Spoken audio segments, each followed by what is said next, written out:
Few weeks ago, I posted this on my status, and within seconds, my DM was filled with messages. But after having a little conversation with most of them were convinced that the Gambia is actually the easiest place to get rich. One thing I found in common to all those that didn't agree with me at the starting is they all have something to deal with their mindset. They can be defamated. For you to be successful in the Gambia, you have to travel. This limits our possibilities of trying things that are really going to work. So back to the responses that I was receiving from my status. Most of them were listing problems that were hindering them from getting opportunities to be successful. But if only they knew the relationship between problems and opportunities, then they would have celebrated it. The whole concept that I developed on the relationship between these two is problems create opportunities and opportunities create wealth. But for only those people who are strong enough to isolate themselves from those people who are complaining and be problem fixers. So let's break down this triangle. The single question that I asked most of the people I spoke with is to name any single rich person they know in the Gambia. And most of them mentions Mohamed Jah. So let's talk about Mohamed Jah in relation to this triangle and how it worked for him. When Mohamed Jah completed his degree in electronics and communication from Sierra Leone, his main goal was to apply for a job and become an engineer. One day, as he was going out, he bumped into a friend who was on his way to the airport to pick up a consultant who came all the way from Europe to teach their staff members how to use the computer. He thought to himself, how comes someone will travel all the way from Europe to the Gambia just to teach people basic computer skills? And that's how he developed an idea of starting an institution to teach people from basic to advanced computer technology. And this is how he built QuantumNet. Let's break it down once more.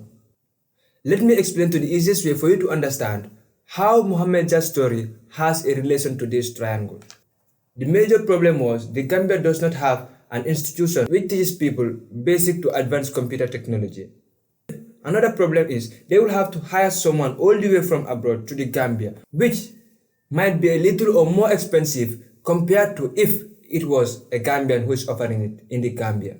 Another problem is the consultant's time is limited here, so the people might not get all the time they need to consume the knowledge that he transferred to them.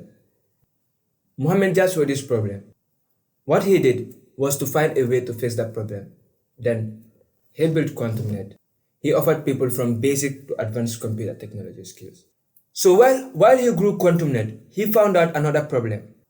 Gamcell was the only network provider in the Gambia and owned by the government. They only operate during business days, and during weekends, people cannot use the internet. Mohamed Jah said to himself that the people of the Gambia really need a 24/7 network provider. That's how QCell came to an idea. He built QCell, and today QCell is one of the biggest GSM operators, if not the biggest, in the Gambia. From fixing one single problem to another, today he has a lot of companies in the Gambia and West Africa. If we look at his journey to being rich, we can vividly identify that all he did was to find solutions to problems that were existent in the Gambia. He didn't just complain, but he acted upon them. Now, we can confidently say that one cheat code to success is your ability and your strength to fix existing problems for people. And you will be rewarded for it. So, what if it gets hard for you to find a problem that you can fix? Don't worry, I got you. I'm ready for this. Let's take an example of Wave. When Wave came, we already have a lot of financial firms who offer exactly the same services. But what did they do when they came? They made it cheaper, better, and faster. Let's break it down. Their sending fee is just 1%, which is very cheap compared to other sending methods. Another thing is they employed a lot of youths and sent them into the streets to teach the people how to use the Wave app, which made it easier for everybody to be able to send money from their phones. Another thing is they made it faster. They set up agents all over the country. Now you can get access to your money as quick as possible. This was really a wise and a brilliant way of coming into the market. Now they are big and they are taking over. When Commune came back, they made their internet cheaper. Now everybody rushed to them. Few months later, they increased the price, but still cheaper than all the other existing GSM operators. Still, people are coming. And within a few months to come, a lot of people will be using it. If you can't find an existing problem, look for something that you want to do. Find an inspiration. Do it better, cheaper, or faster. Provide the people with reasons to choose you over your competitor, and you will excel in that domain. Since I graduated from high school, I've always opened my mind to business ideas because that is what I want to do. Currently, I have like 5 written business plans, 1 under development, and I also have a video production business called OJ Fictions. I do commercials, music videos, and other kinds of production. Already, I am taking impressive steps into the Gambian music industry. To the other businesses which are on paper, requires a little more capital than I can afford. I am open to partnership, collaborations, and investments. Since I wanted to be a businessman, what I did was to learn skills that are always going to help me anytime I venture into the business. I learned videography. I learned marketing through social media and in person. I am building an influence and a goodwill on my name, and I always network and connect to other influencers, which is going to help me anytime I venture into a business. Now, let me help you develop your own business idea. If you come this far, please take a little of your time to subscribe. Thank you. Let's take this example. So for instance, you live in a neighborhood and next to your compound, you have a mechanic workshop. At that mechanic workshop, we have a lot of mechanics there, apprentices and other clients who always sit there. So these mechanics, they work for about 500 meters to go get food for breakfast or lunch. What if you try to fix that problem for them?